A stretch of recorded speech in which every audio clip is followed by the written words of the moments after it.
अस्सलाम वालेकुम। कैसे हैं आप सब लोग? उम्मीद करती हूँ सब खैरियत से होंगे। फरजाना के किचन में वेलकम। आज मैं वाइट चना कोफ्ता की रेसिपी लेके आई हूँ।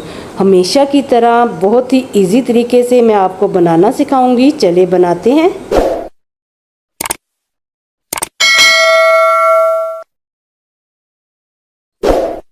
आधा किलो मैंने वाइट चने लिए हैं। इन्हें मैंने रात को ही भिगो दिया था। अब हम इसे उबालेंगे। लौंग, दालचीनी और बढ़िया इलायची डालकर इन्हें मैंने अच्छे से पानी से धो लिया था।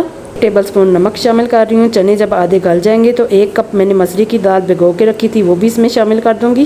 कोफ्ते बनाने के लिए आधा किलो लिया है बीफ का कीमा। इसमें मैं आधा कप बेसन शामिल कर रही हूँ और 1 टेबलस्पून नमक, और इसमें शामिल करूँगी लाल मिर्च का powder 1 tablespoon, half table spoon गरम मसाला जाएगा इसमें, हाफ़ टेबल स्पून हल्दी, हाफ़ टेबल स्पून सूखा धनिया, 1 टेबल स्पून अदरक लहसुन का पेस्ट और 1 एग शामिल कर रही हूँ इसमें।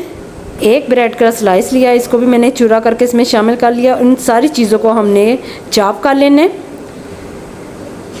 इन सारी चीज़ों को हमने चॉप कर लिया है। कीमा रेडी है। अब इसके मैं कोफ्ते बना रही हूँ। हाथों पर मैंने थोड़ा सा ऑयल लगा लिया है। ये देखें, मैं इस तरह से इसका कोफ्ते तैयार कर रही हूँ।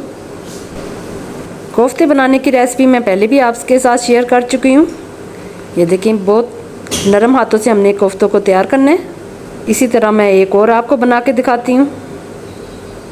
ये देखें, इस तरह से आस्ता आस्ता से हमने इसको तैयार करना है। बिल्कुल गोलाई की शेप देनी है।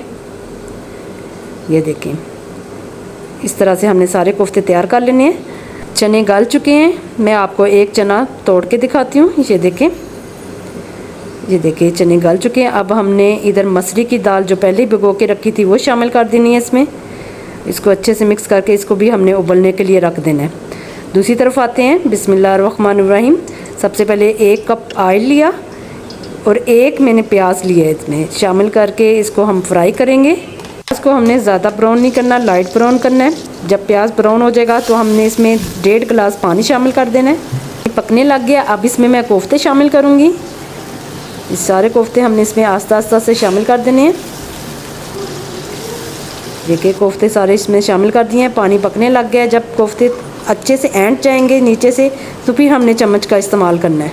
अब इधर मैं टमाटर शामिल कर रही हूँ। इसमें 1 टमाटर लिया है बड़े साइज़ का, 3 अदद हरी मिर्चें ली हैं। ये शामिल करके इसको अच्छे से मिक्स कर दिया। इसमें मसाले डाल रही हूँ। 1 टेबलस्पून लाल मिर्च, 1 टेबलस्पून सूखा धनिया, नमक मैं हाफ़ टी स्पून इसमें शामिल कर रही हूँ क्योंकि हमने चनों में भी नमक डाला हुआ है, हाफ़ टेबल स्पून हल्दी। इन सारी चीज़ों को अच्छे से मिक्स कर लिया और 1 टेबल स्पून इधर दही का इस्तेमाल कर रही हूँ। अब हमने आग को तेज़ करके इसका पानी खुश्क कर लेना है। ये देखिए, इसकी अच्छे से बुनाई हो चुकी है, ऑयल लैदा हो गया है। इधर ऐसा करूँगी कि कोफ्तों को साइड पर करके इसकी तरी जो है वो हमने निकाल लेनी है। चम्मच के साथ मैं इसको निकाल रही हूँ एक कटोरी में। ये देखें, तड़ी हमने लैदा कर ली है। अब हमने इन कोफ्तों में उबाइल किए हुए चने शामिल कर देने हैं। अब हमने इसको हल्की आंच पर दम पर रखना है तकरीबन 20 मिनट के लिए। 20 मिनट गुजर चुके हैं। ये देखिए, मैं दम खोल रही हूँ। चने कोफ्ते बिल्कुल रेडी हैं। अब जो हमने तरी निकाली थी वो इसके ऊपर डाल देंगे और अब हाफ़ टी स्पून इस पर मैं गरम मसाला डाल रही हूँ और कसूरी मेथी थोड़ी सी, तकरीबन 1.5 टेबल स्पून। चने कोफ्ते बनकर रेडी हैं। आप इसको नान या चावलों के साथ सर्व कर सकती हैं। बहुत ही इजी तरीके से मैंने आपको बनाना सिखाई है। आज की रेसिपी आपको कैसी लगी कमेंट में ज़रूर बताएं। मेरे चैनल को सब्सक्राइब करें, लाइक और शेयर करना मत भूलें। दुआओं में याद रखें। अल्लाह हाफिज़।